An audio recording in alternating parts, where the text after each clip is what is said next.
Why Howl? Why this poem? Why this story? This man? Like, what led you there?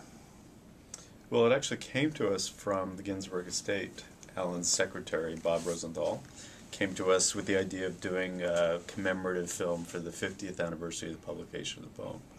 So that was the seed that was planted, but then the more we got into it, the more we saw this as an opportunity to do something very unique and different, and hopefully that had never been done before, to make a film about a poem, make cinema out of a poem. And the poem itself is so wildly creative and inventive and rebellious, so we really wanted to try to match it in some way. The obvious approach is we'll do a narrative timeline, and we'll, start at the beginning and move to the end. Boring. Yeah, exactly. But this is very unique. It's a mosaic. And how did you arrive at that approach to the material? Well, we discovered the different story elements at different points in our research and development process. But in terms of the writing of it, we actually first wrote each of those stories as their own separate act. So there was the trial act, there was the Alan telling his story to the reporter act, and then there was the poem, the animation.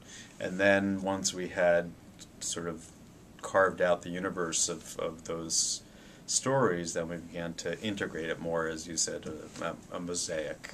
And then adding also the performance element, James Franco performing the poem. Getting Mr. Franco. How many actors did you? Because he doesn't look like Ginsberg, but he kills the role clearly. I mean, I don't know. Well, he actually does. He looks close to the young Allen Ginsberg, which yeah. most people aren't familiar with. Okay. And the film is framed with the actual photographs of the real Allen at that age, 30, which is the same age as James was when he did the part. And I think most people aren't even picking up the fact that that's the real Allen Ginsberg. They think it's James Franco. Right, in the photos. So. Can you talk about, first of all, did you look at a lot of actors, and how long was it before you arrived at working with Mr. Franco? We did not look at any other actor. Gus Van Zandt, who's the executive producer of the film, suggested James, and James read the script, and we met with him, and he was on board, and we were on board. It was great, actually. We had a lot of time to work with James because he came onto the project so early, and he was so committed to it.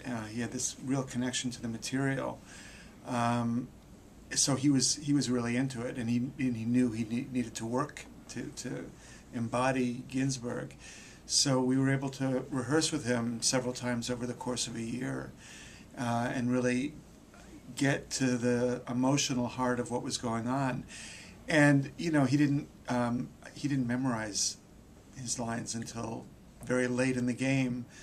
I think in the dressing room.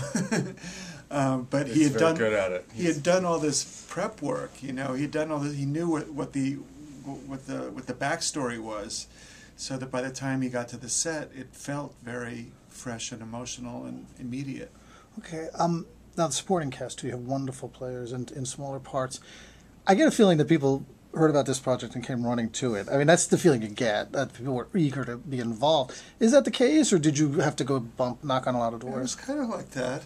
Yeah, I mean, now it certainly feels that way because all the actors that came to the project read the script and they loved it and they loved the idea of it. But yeah, I'm sure we had a bit of a struggle somewhere along the line that we're not remembering.